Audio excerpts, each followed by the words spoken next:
atau dibantah, tidak ada rasa hormat di hati. Sungguh menyakitkan hati orang tua. Ada anak perempuan yang sebelum menikah masih mengerti berbakti pada orang tua, tetapi begitu menikah menjadi tidak berbakti. Orang tua hanya mengatakan beberapa kata, dalam hatinya langsung merasa kesal. Mendapat amarah dan pukulan dari suami diterima dengan hati rela. Bersikap sangat baik terhadap keluarga suami. Terhadap sanak keluarganya juga sangat menyayangi. Tapi terhadap orang tua kandungnya sendiri, renggang hubungannya sungguh menyakitkan. Ada juga anak perempuan yang tidak berbakti, mengikuti suami pindah ke tempat lain, meninggalkan orang tua di kampung, sedikit pun tidak memikirkannya. Seolah putus hubungan dengan orang tua. Selembar surat pun tidak dikirim, membuat orang tua merindukannya sepanjang hari. Selalu khawatir, makan pun tidak enak, seperti digantung terbalik rasanya. Rindu orang tua terhadap anaknya tidak ada akhirnya. Kasih sayang orang tua pada anaknya sungguh mengagumkan dan tidak terbatas. Sungguh sulit digambarkan. Bila anak tidak berbakti, dosanya meski mengungkap penyesalan pada Tuhan, belum tentu bisa tercuci bersih.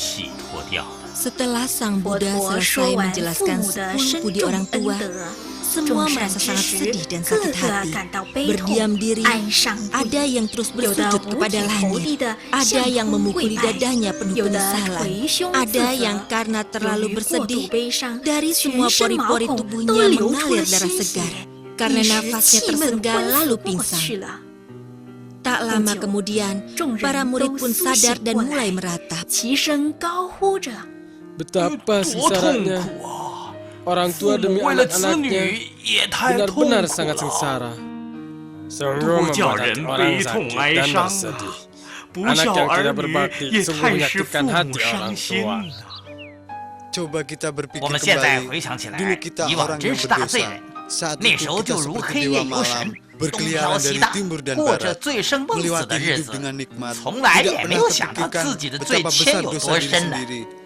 Setelah mendengarkan penjelasan Sang Buddha, seolah bangun dari mimpi, sungguh-sungguh menyesali perbuatan masa lampau, memikirkan diri yang tidak berbakti ini.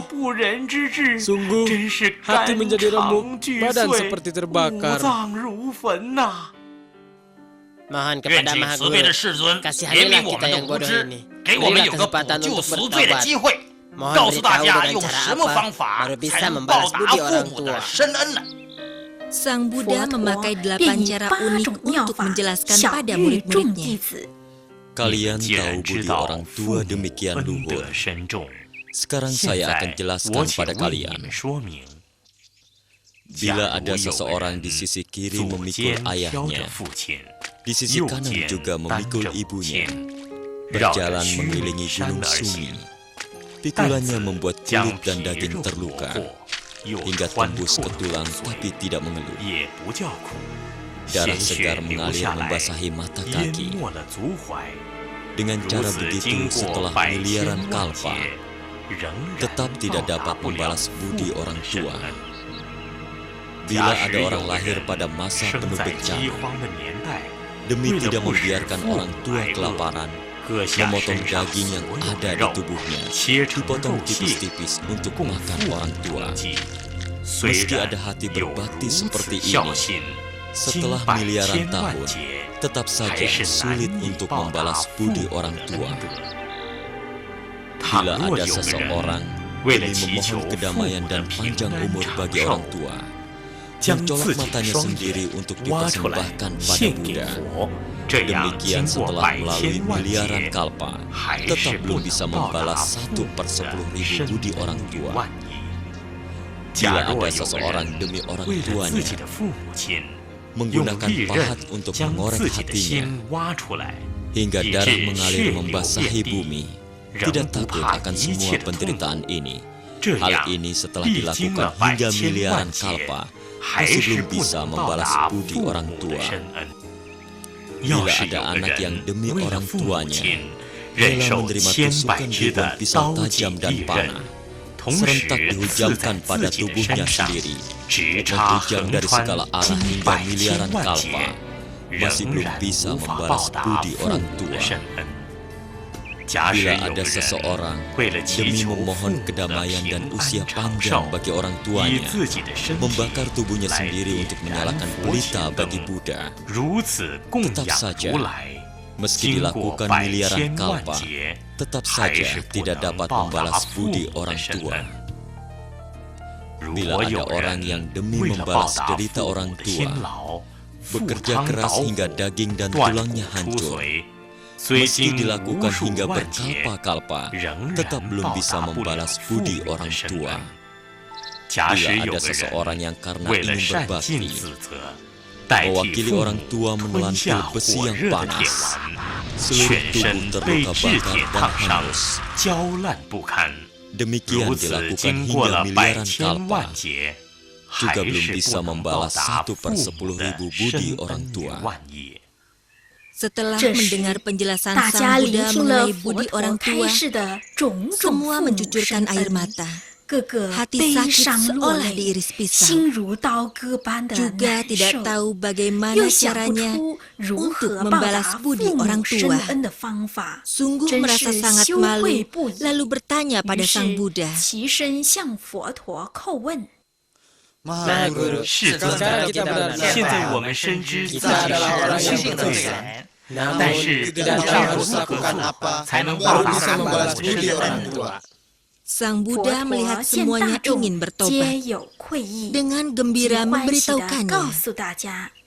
Bila ingin membalas budi orang tua, minimal melakukan 6 hal demi orang tua. Pertama, menyalin kitab suci ini. Kedua, membaca kitab suci ini. Ketiga, menyesali semua dosa-dosa yang diperbuat. Keempat, senantiasa setulus hati memuja terhadap Triratna. Kelima, harus menerima atas sila. Keenam, banyak berdana dan melakukan perbuatan baik. Bila ke-6 hal ini bisa dilakukan, maka disebut anak berbakti. Bila tidak, merupakan penghuni di neraka. Lalu Sang Buddha berkata lagi pada Ananda dan temannya, orang yang tidak berbakti pada orang tua setelah meninggal akan jatuh di neraka besar Aviji. Neraka ini panjangnya utara, selatan, dan timur barat masing-masing 32.000 km. Sekelilingnya berdinding besi dan juga ada jalan, sehingga tawanan tidak mungkin melarikan diri. Lantainya terbuat dari papan besi yang dipanasi oleh api. Di mana-mana kilat dan petir. Juga terlihat lahar tembaga dan besi yang dikuyur pada tubuh manusia. Terlihat ada anjing dan ular besi yang menyemburkan api mengejar tawanan. Setiap pendosa dibakar hingga badan melepuh. Deritanya sulit dikatakan. Di sekeliling tembok bergantungan berbagai senjata tajam. Di lantai juga bertebaran kapak dan martil besi, tombak panjang, gunung golok, pohon pedang, dan alat siksa lainnya. Setiap saat bisa digunakan untuk menghukum terhukum. Terhukum di neraka akan menerima ribuan penderitaan tanpa henti. Juga tidak tahu harus melewati berapa kali hukuman. Kendati pun pernah menjalani hukuman di neraka ini, akan dihukum ke bagian neraka yang lain. Di atas kepala dipakaikan mangkuk penuh api, juga harus merasakan penderitaan dilindas bolak-balik kereta besi. Organ dalam tubuh, tulang patah, daging dan kulit pun hancur. Dalam sehari harus mengalami penderitaan mati hidup beribu-ribu kali. Sungguh mengenaskan. Semua terhukum di neraka adalah orang yang durhaka semasa hidupnya. Baru akan menjalani siksaan seperti ini, penderitaan beratus-ratus kali. Setelah selesai mendengarkan penjelasan Sang Buddha, semua merasa malu. Dengan sedih dan menangis, bertanya pada Sang Buddha,